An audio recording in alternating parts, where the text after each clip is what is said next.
Hello, welcome back again. Today I'm going to be talking about the UK migration mistakes. The mistakes that the UK made as it brought in immigrants. There are quite a few, about 10 mistakes that they made. So the first mistake was sending the Windrush generation away. Why do I say that? The Windrush people had stayed for a long time here, and they'd acclimatized to the British culture and the values and their way of life. So some of them had, because childcare is difficult and everything, some of them had even brought their parents over and they had settled, and they did not have as many problems as the problems that the modern day immigrants are bringing. I'll talk about them later. Then the second mistake was sending the Brexit people away, which were from Romania, Poland, Germany, Austria, Hungary, Bulgaria, from the EU. Those people, when they came here, like I'm going to say later on, they would come because their countries of origin were not really far. They could afford to go back to see their families. I know we've got a surgeon that we work with who's from Austria. He's from Belgium or Austria, I can't remember. He left his family back in Belgium. He travels almost every 2-3 months back to his family. He's just working here. He didn't have to bring the whole family. And if they are bringing their families, it's just a small family of a wife and one child or 2 children, or just maybe they're single. It's because of the European culture. Then the next, and most of them, I don't think they were interested in having the British citizenship, because they are like, Europe was just one big family. They were already enjoying the benefits of being British citizenship by being citizens of Bulgaria and everything. Then the next greatest mistake was introducing the 5-year COS, 5-year visa route. What it means is that African people and Indian people do want the British citizenship, but at what cost? They are supposed to stay in the UK for 5 years. And the UK had not anticipated the problems that were going to come with migration. And what do? They blame the immigrants on this oversight of theirs. What I want to say is, if everyone got UK citizenship today or live to remain today, all of us would go back home. As for me personally, if I were to get ILR today, I would go back home and prefer to come and work on 6 months visas and go back home. I wouldn't even have to bring my family here. No, I would have to go back home. And the visa would be so flexible that I come, I work for 3 months, I go back home. I work for 6 months, I go back home. But because we have to be stuck here for 5 good years, we have to bring our families, we have to establish here, we have to be treated here, and all those things, you see. So they did not factor in all those negative impacts which come with migration. So if they are going to extend the COS to 10 years or 15 years, it means people are going to stay longer than they actually want. I do not think the UK had problems with the seasonal workers working in butchers and farms and stuff, in factories. They never had problems with those people because they come on seasonal visas without having to bring their families. So eventually their ties are back at home. But it makes no actual sense for the UK government to give me a 5-year visa where I have to stay and work here, and they do not bring my children. Like they stopped people from bringing their children in 2024. Is it March or 2023? I can't remember. Visa holders are no longer allowed to bring their dependents, their children and their spouses. That's the next mistake. If people cannot bring their spouses, it means those that are married or those that are single will start having relationships with those that are married. That means there's a lot of fighting, a lot of problems, a lot of disruption in the marital issues and stuff, and you're going to have more people claiming benefits because of domestic abuse and everything, because they have been refused to bring their partners. It causes a social imbalance. And people being away from their children, I don't think African mothers can be that much productive when their children are back in Africa. I don't think so. We're having a lot of people crying on Facebook, writing in the women's group on Facebook that they are stressed and they're actually contemplating suicide because they are thinking of their children, of what their children are going through back in Africa. Some of the girl children are being raped, their uncles. 1 or 2 children have actually been murdered by family guardians or guardians whom they had been left in the care of. So no one can actually function away from their child. So it is something that the UK government needs to consider. Then the next thing is they're saying there is no benefit for dependents. That's a huge mistake. Because the moment you move the cheese away, that's the more the people want to move towards the cheese. No one was interested in the benefits. Because I understand that for you to receive the benefits, you have a maximum salary of 16,000 per annum, of which most of the visa holders are earning 20, 25, 30, 35, 40,000 per annum. No one would want to leave a 40,000 pound job to come and beg or ask for benefits, which are about 20 pounds, 30 pounds, 100 pounds, 300 pounds, 500, 600 pounds per month. But as people get ILR and indefinite citizenship, I don't know what's going to happen with the benefits. You see? Then there's this thing that I don't understand, that if I'm overworking, I'm working, like the rent where I'm staying is so expensive and I have to work so many hours to be able to afford the bills, right? And eventually I leave my son, my 5-year-old son alone at home, or 10-year-old son alone at home for long hours. Do you know what they're going to do?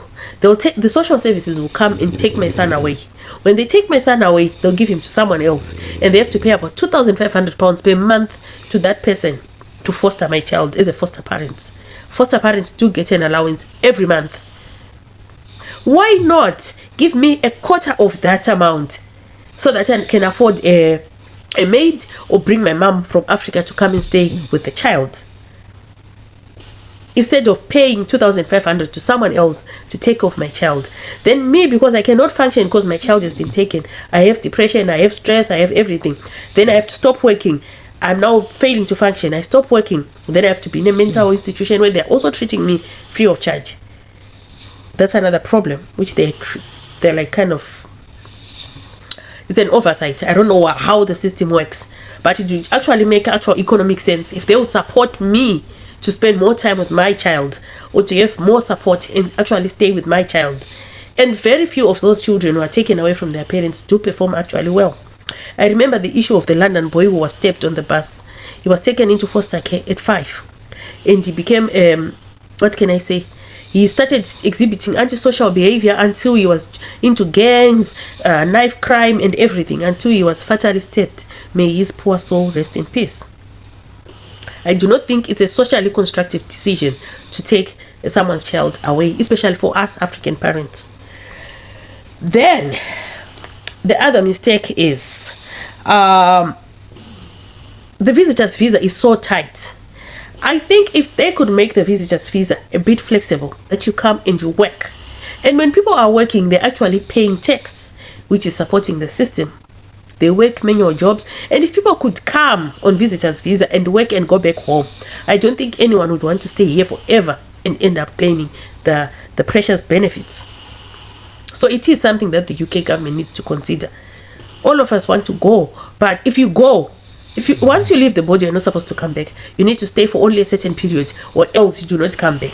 So you'll find that people are stuck and they stay here longer than necessary just to maintain the residency status. So they should have temporary visas, sponsorships, temporary visas for people who want to work and go back, and no one will have to bring back to bring their families. Then the other mistakes. The UK had over 10, 20, 30,000 asylum seekers. I'm not sure if the figure is correct, but the figure was definitely above 10,000. We had been on their registers for over 10, 15 years. Instead of bringing in immigrants from Africa, Asia, Pakistani and everything. But because the immigrants were coming in with money, they were paying for airfare, they were paying for, when they would have to write the British Council exams. That's a lot of money. Apply for visas, for the do TB tests. All that money is paid to the UK government, because you only do the TB tests at UK approved centers. Then when they came here, they started renting the houses. They revived the economy post the COVID era. But they could have simply given the asylum seekers temporary workers' rights, like what they did in the UK, in the USA. They gave the asylum seekers a dignified visa, which allows them to work and still remain on the asylum register. They could have done that. The other mistake is as a visa holder, I would have had a son who is 20, 21, 22. As for me, I do have old sons, like 20, 22 and stuff. You know, they could have let me bring those children here so that they come and work and pay tax and improve and like develop the economy and stuff. But all those children above 18 have been denied visas. And they've only allowed children who are 6, 7, 8, 9, 10, 11 to come. And when those children come, they need medical care. They need education, which is free as well. So it's actually a deficit on their end. Of course, I am paying tax, but the government could have benefited more if I had brought my 3, 20, 35-year-old sons, 40-year-old sons to come and work and actually pay tax and not use anything for free. Because you find out of the 1 million healthcare workers, let's say who came, let's put the figure at 1 million. They have 3 million dependents. You see? And for the 3 million, only 1 million, which is the spouse, is working. The other 2 million are children who are going into education, who need education, who need medical care. You see? And we will eventually need benefits after 5 years. You know, the child care benefit and everything. Everyone is eligible. So they could have allowed our children to come well over 18. That's another mistake that they made. Then the other thing is the UK needs to focus on skills retention. Many nurses are leaving for USA and Australia. They would have trained them, invested skills in them, brought them in Africa, brought them from Africa, India, or wherever. And then they lose them to other countries because the salaries are not so tempting. Then the other mistake is, do you see why African countries do not have a shortage for nurses? Of course, they do have a shortage because of the mass migration, but they do not have a shortage as much as that of the UK because they invest in their nursing skills, like in their nursing staff, nursing manpower. I studied nursing for free at a government hospital, and I was actually earning a full salary equivalent to a qualified nurse for 3 years as a student nurse. That's a government investing in critical skills. The UK could actually do the same. Look at the costs of bringing in me and my 5 children and my husband and my siblings and whatever. Relocating and whatever, having to settle. How much is it going to cost the government? Instead of just sending its own UK citizens to study nursing for free and actually on a monthly salary, I don't think they would have to struggle for healthcare staff if they considered that route. Then the other mistake, I do not know how that works because at home I never heard of that. Nursing itself, I think it needs a bit of revision. Nursing is a specialist skill. As for me, I am a nurse, a qualified nurse. I can collect bloods, I can prescribe x-rays, I can check simple x-rays like see fractures, this is a fracture, and refer to the next level of care. I can do ECGs, I can do dressings, I can do suturing, I can do deliveries, ANC booking, postnatal care, NG tube insertion, cannula insertion, IV fluid therapy. I can prescribe medication. I can do rapid testing. I can do a lot of things as a nurse. But you'll find that when I come here, I'm kind of de-skilled. You'll find that a nurse is to give medication, make tea, make baths, make coffee for the patients, run errands and stuff. A nurse can only do so much in this country. So if they would have recognized the skills of the international staff that they have and pay them appropriately and grade them or bend them appropriately, they would retain those precious skills.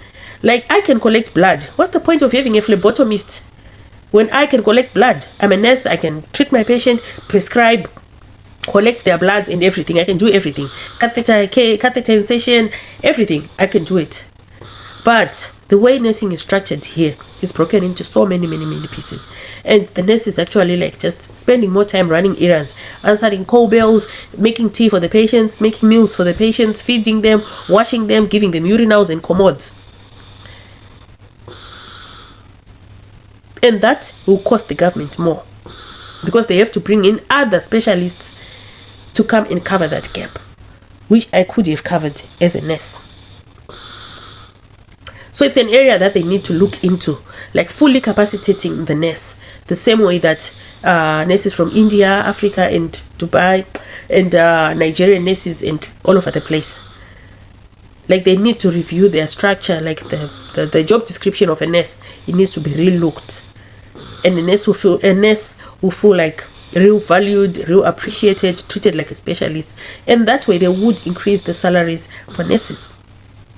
And they won't lose as much of trained and skilled staff at the same rate that they are losing at the moment. And most of the nurses are disgruntled. And imagine being a nurse and the whole day you are making tea for patients, making coffee for patients, bed bath and everything. As for me, I don't know. I think in the 3 years that I've been in the UK, I've only been able to collect blood or put cannulas 2 or 3 times. In all the 3 years I've been here. That's being underutilized, and no one wants to feel that way as a nurse. Sorry, my eyes are itching because I do not have my glasses on. But I think if the UK government could work towards these pointers that I've brought up, of course I know I'm not an MP, but I believe I can use YouTube to air my views and contribute. Thank you for watching. Please hit like, share, and subscribe. Thank you.